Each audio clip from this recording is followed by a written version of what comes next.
Outros tipos de relações entre ângulos que nós podemos separar irão ocorrer quando nós tivermos retas paralelas e transversais gerando ângulos.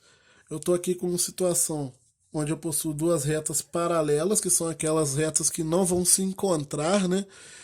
Retas que não se encontram em local nenhum, elas não vão ter ponto de cruzamento. Poderia pensar nelas aqui, ou poderia pensar nelas inclinadas também, tanto faz. A transversal é aquela reta que vai cortar essas duas paralelas. Quando isso acontece, eu tenho duas retas paralelas e uma transversal, essa reta transversal ela vai gerar dois conjuntos de ângulos, com quatro ângulos em cada paralela. E esse conjunto de ângulos nós podemos analisar eles e dar nomes para esses ângulos, igual eu fiz aqui, A, B, C, D, E, F, G, H, só que nós podemos relacionar os ângulos de uma paralela com o da outra e gerar algumas relações interessantes. A primeira delas é a relação de correspondência. O que são ângulos correspondentes? São ângulos que ocupam o mesmo lugar se nós estivermos olhando para paralelas diferentes, mas eles ocupam o mesmo lugar em relação a essa transversal. Ângulos correspondentes são sempre iguais, têm a mesma medida. Então, por exemplo, o A é correspondente do E. Se eu observar aqui, ó, o A e o E, assim como o B é correspondente do F. Assim como o G é correspondente, perdão, aqui seria o G é correspondente do C, assim como o D é correspondente do H. E eles serem correspondentes significa que eles possuem a mesma medida. Então, A é igual a E, B é igual a F, C é igual a G e D é igual a H. Ângulos correspondentes são sempre iguais. A segunda relação é a relação de alternância ou de alternos. Só que eu tenho dois tipos de ângulos alternos, os internos e os externos. Calma. O que significa primeiro os alternos e depois o que significa internos e externos? Ângulos alternos são ângulos que estão em lados alternados em relação à transversal. Um ângulo está de um lado, o outro está do outro. Então, por exemplo, eu poderia ter um ângulo do lado direito, o outro vai estar do lado esquerdo.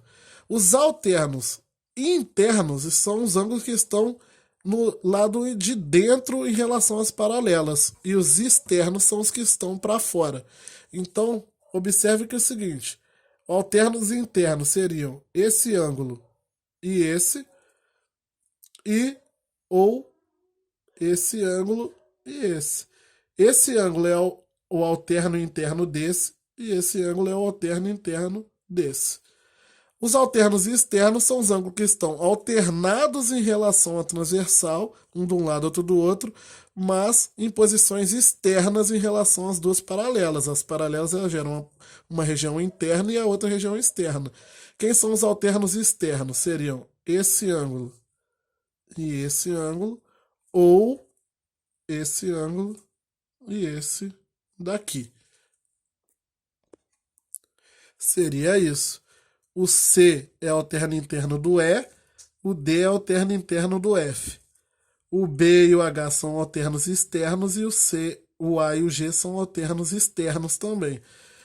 Relação de alternância, não importa se é interno ou externo, também é igualdade, ou seja, eles também são iguais. Quando eu digo que dois ângulos são alternos, automaticamente eles já são iguais, seja internos ou externos. Então, o C é igual ao E, o F é igual a D, assim como o B é igual a H, o A é igual ao G. Essa seria aí a ideia de ângulos alternos, internos e externos. E a última relação seria a de colateralidade, ou seja, ângulos colaterais. O que significa dois ângulos serem colaterais? Ângulos colaterais são ângulos que estão do mesmo lado da transversal. Só que eles também podem ser internos ou externos.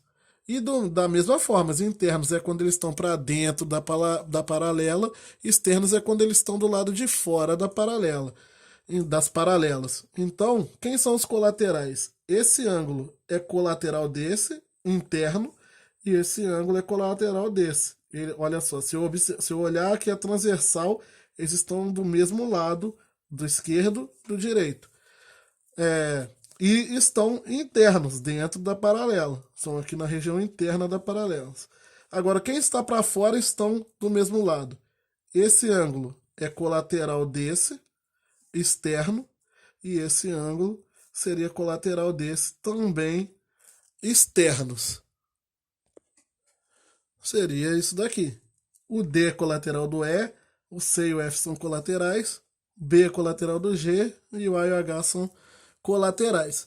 Só que tem uma diferença agora aqui, ângulos colaterais não são iguais. Antes que você já pense que, então eles são todos iguais. Não. Colateralidade, a relação de colateralidade, ela não é de igualdade, ela é de complementaridade. O que significa isso? Perdão, complementaridade não, suplementaridade.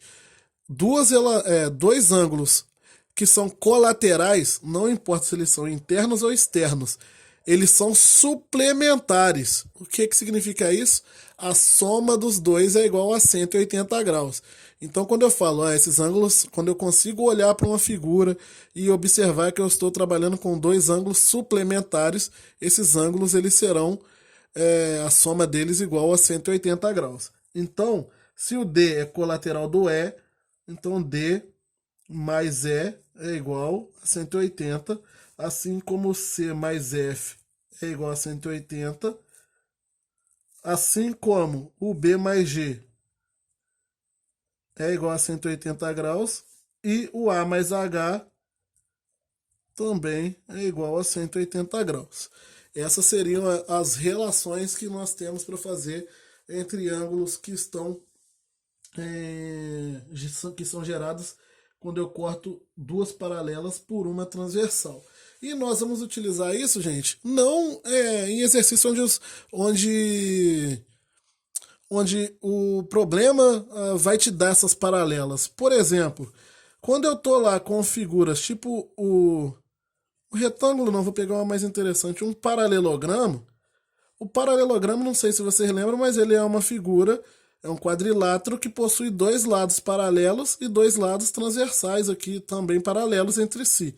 Dois pares de lados paralelos. Só que para esses dois paralelos aqui, esses dois lados paralelos, esse aqui ele funciona como se fosse um transversal. Então, por que o paralelogramo ele tem a característica da soma dos ângulos aqui adjacentes dele ser igual a 180? Porque esses ângulos são colaterais, né? Por isso que todo paralelogramo, a soma dos dois ângulos adjacentes é igual a 180. Se você pegar o retângulo, a mesma ideia. O retângulo ele é formado por dois pares de lados paralelos. Esses dois paralelos aqui, de cima e de baixo, esse terceiro lado ele é transversal em relação a esses dois. Isso significa que esses dois ângulos são colaterais. Só que como eles são iguais, e a soma deles tem que dar 180 porque eles são colaterais, então esses ângulos são iguais a 90. E é daí que você vai tirando essas propriedades das figuras mais para frente. Essas figuras mais rebuscadas, paralelogramo, trapézios, triângulos, essas propriedades envolvendo os ângulos dessas figuras saem dessas relações aqui que nós geramos agora ao trabalhar com ângulos de opostos pelo vértice, consecutivo, de ângulos complementares, suplementares, de alternos internos, alternos externos e colaterais. Cada figura dessas que nós fomos trabalhando mais para frente, quando nós começarmos a observar esses ângulos que formam essas figuras, nós vamos buscar aqui em ângulos as informações que nós precisamos para relacionar esses outros ângulos lá na frente.